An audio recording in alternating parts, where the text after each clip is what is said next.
Want to stick a giant money magnet on your freelance business? Number one is being easy to find, standing out on search in every way you can.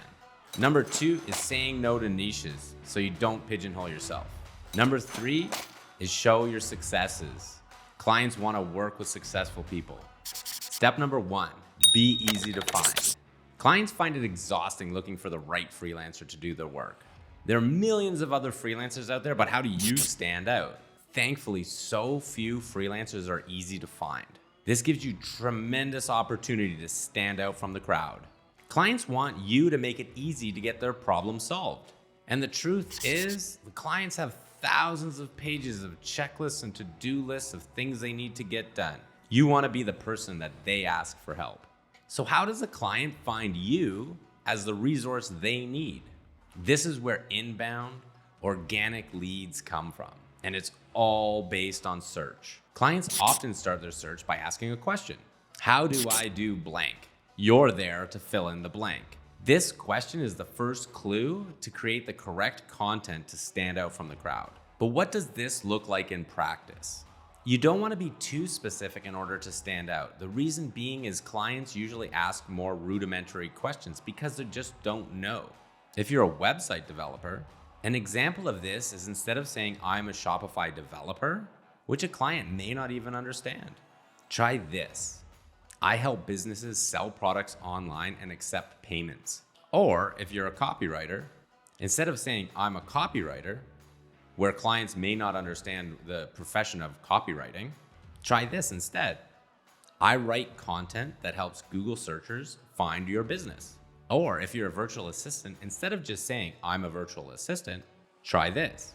I free your time from tasks you need to do but don't want to do. This strategy puts the client's problem first, giving them the benefit before the feature. To deploy this, we need to start with 3 main channels. This will make your freelance business easy to find. The first one is your website, the second one is your LinkedIn profile, and the third one is your Upwork profile. I believe that your website is the most important one because this is where you have a captive audience with your client and you can do whatever you want. Your website allows you to write what you want and display the portfolio pieces you want and show your creativity. But how do you write enough content and what is enough content in order to get inbound traffic? The easiest rule is this for your website. You want to write at least 100 pages of content, at least 1,000 words per page. And after about 6 months to a year, you'll start seeing massive inbound organic traffic. Your LinkedIn profile works very similarly to your website. LinkedIn gives you 2,600 characters to work with in your About section. Making sure that you fill this out completely is one of the keys to success. It helps you rank organically over and above other LinkedIn users. Most LinkedIn users do the bare minimum and just fill out a very brief About section. Use all the space you're given. You'll be surprised at how many users on LinkedIn have absolutely nothing in this section. And this section is very powerful for ranking on search. You should be approaching the About section on your LinkedIn profile very much like an SEO expert approaches a website. You want to rank for keywords within your industry. You're seeing the pattern here, right?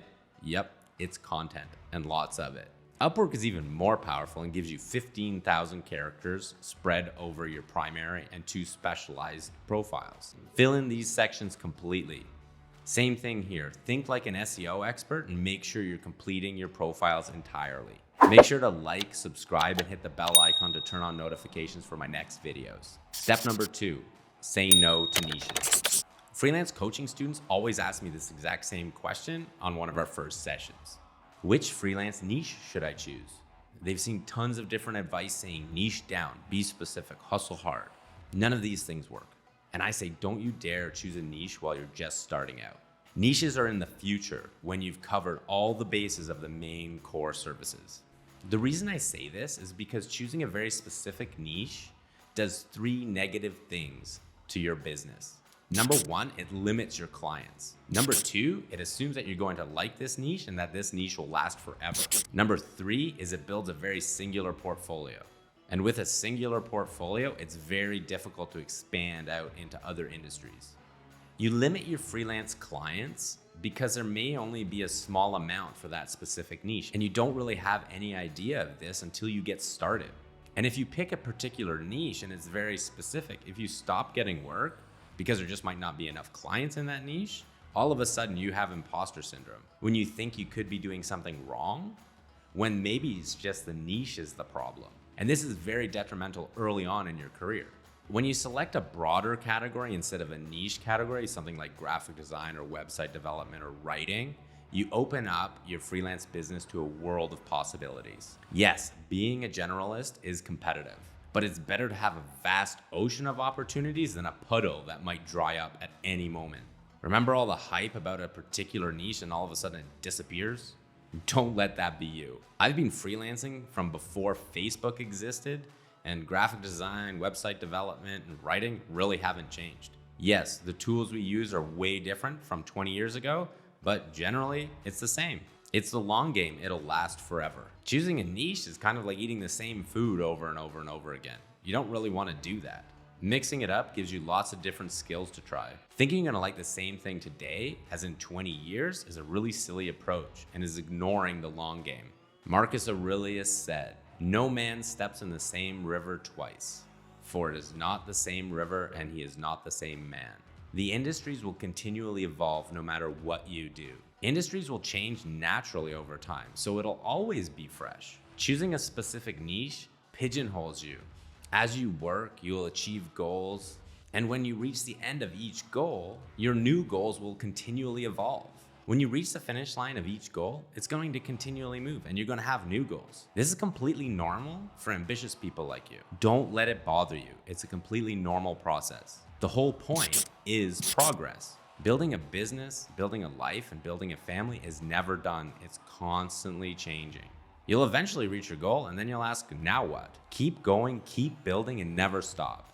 It's perfectly normal to take a break, stop and smell the roses when you've reached a plateau. But don't worry, as an ambitious freelancer, the itch will start again and you'll need to progress. The other problem with choosing a niche, it could completely disappear. There's nothing worse than going way too deep on an emerging trend and then all of a sudden it drying up. If you stick to the fundamental service categories like design, development, and writing, there are pretty much endless opportunities there. More than enough to make a great living. And once you've established yourself as a strong generalist, then you can branch out into specific niches that might be of interest to you. You're going to have a lot of trouble building your business when you're too focused on one niche. And remember, business is not like your family. You can't just replace your wife and kids when you get bored, but you can evolve your business into whatever you want it to be over the long term. And if you reach this plateau and things start to get bored, then it's the time to start learning and expanding into different specific niches. If you're a very strong graphic designer and you've tried a whole ton of different projects, then you might want to switch over to writing or try development. This process turns you into a very well-rounded freelancer. And now the services that you were charging less for become more valuable because you know more. Stay tuned at the end of this video to learn how to make $3,000 per week on Upwork. Step number 3, show your success. Proving your performance is critical to building client confidence. Clients all want to build a successful brand. Success comes in many different flavors. Confidence is the first one. Willingness to try is number 2. Ability to learn is number 3. Problem solving is number 4. Finally, you have results, which is number 5. I've ordered this list specifically because I found this is what works. Confidence comes first. Your initial impression is what counts, and confidence will make or break your opportunities. No one's going to give you a chance if you're timid. Willingness to try comes second. Trial and error and failing forward is critical to your success. Everyone starts off knowing nothing. You're not alone. Ability to learn comes third. So you tried and you failed, but what did you learn? That's why during every single project, I write down one thing I specifically succeeded at and another thing that I specifically failed at and try to optimize it each time. Problem solving comes fourth. So you wrote down something that you succeeded at and something that you failed at on the last project. What solution have you come up with to fix these errors and optimize the solutions? Number 5 is your results. You have the confidence to start, the will to try, the ability to learn, then to optimize for successes and fix your mistakes. Results will naturally follow. What does this all mean? Say this out loud. I'm confident that I will try. And when there is a problem, I'll learn how to solve it to achieve the results that I want. Showing your clients this process as you go through it will show creativity, tenacity, and resourcefulness. 3 traits that are critical to business success. Keep on growing. I'm Scott Luscombe, your freelance coach. Visit me at www.creatively.com for books, courses, and coaching services. These will all supercharge your